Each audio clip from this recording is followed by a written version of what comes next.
18 anak perempuan di bawah umur menjadi korban prostitusi online di 2 hotel kawasan Jakarta Barat.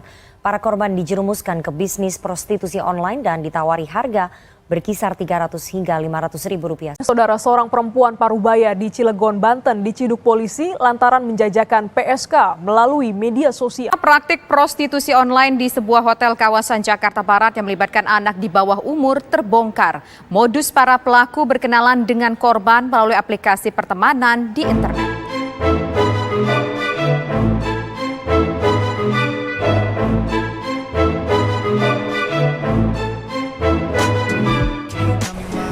Assalamualaikum warahmatullahi wabarakatuh. Ketemu lagi dengan saya di Erika Channel, suatu wadah tempat penyuluhan hukum elektronik yang dilakukan oleh penyuluh hukum dari Kementerian Hukum dan HAM Republik Indonesia.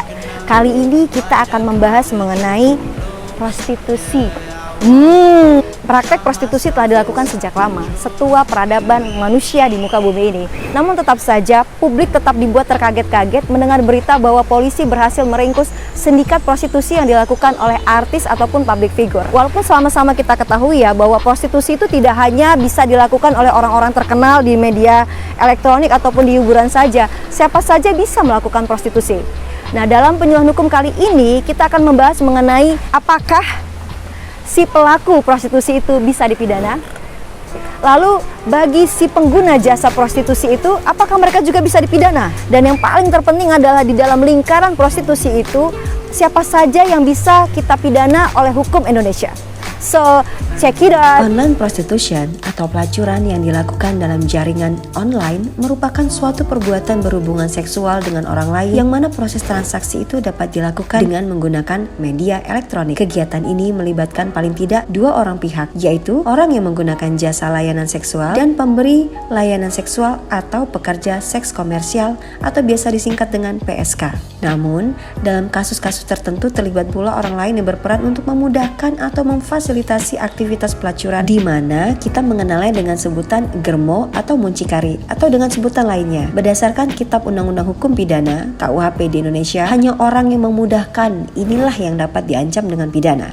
Oke, yuk kita simak pasal 296 KUHP, di mana barang siapa yang mata pencahariannya itu sengaja mengadakan atau memudahkan perbuatan cabul dengan orang lain, maka diancam dengan pidana penjara paling lama 1 tahun 4 bulan atau pidana denda paling lama Rp15.000. Dan ada pasal lagi nih, 506 KUHP. Barang siapa sebagai muncikari mengambil keuntungan dari pelacuran perempuan, diancam dengan pidana kurungan paling lama 1 tahun. Walaupun pekerja seks komersial atau PSK dan pengguna jasanya tidak bisa dijerat hukum pidana, bukan berarti hukum pidana positifnya selesai. Sanksi sosial akan terus berlanjut karena kasus ini merupakan bagian dari masalah moralitas. Selain itu juga jerat pidana untuk pengguna PSK bisa dikaitkan dengan pasal perzinahan yang diatur dalam pasal 284 KUHP. Namun penerapan pasal itu menjadi perdebatan karena sejumlah pihak merasa bahwa jeratan pasal ini akan gugur jika hubungan bersetubuh itu dilakukan atas dasar suka sama suka dan tanpa ada paksaan. Apakah pengguna PSK tidak bisa dijerat hukum? Tidak ada ketentuan khusus mengatur tentang pengguna jasa PSK dalam KUHP. Namun jika si pelanggan PSK itu memiliki pasangan resmi alias terikat dengan pernikahan dan kemudian pasangannya tersebut mengadukan perbuatan pasangannya yang memakai jasa PSK, maka orang yang memakai jasa PSK itu dapat dijerat dengan pasal perzinahan dalam pasal 284 KUHP. Mengenai pasal ini, R. Susilo menjelaskan yang dimaksud dengan zina itu adalah persetubuhan yang dilakukan oleh laki-laki atau perempuan yang telah kawin dengan perempuan atau laki-laki yang bukan istri atau suaminya.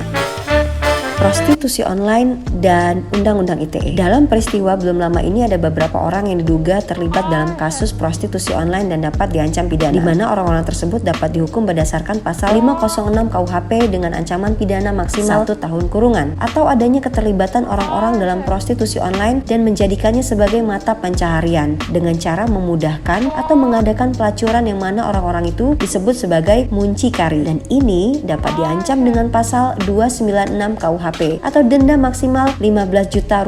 Selanjutnya, pihak yang berwenang juga perlu membuktikan apakah PSK ini dapat diancam dengan pidana sesuai dengan rumusan dalam Undang-Undang ITE. Melarang setiap orang melakukan dengan sengaja dan tanpa hak mendistribusikan dan atau mentransmisikan, membuat dapat diaksesnya informasi elektronik dan atau dokumen elektronik yang memiliki muatan yang melanggar kesusilaan. Setiap orang yang melanggar pasal 27 Undang-Undang ITE ini tentunya akan diancam dengan pidana seperti yang terdapat dalam pasal 45 ayat 1 Undang-Undang Nomor 19 Tahun 2016 tentang informasi dan transaksi elektronik. Lalu, mengapa dalam kasus tersebut pelaku dapat dikenai Undang-Undang ITE?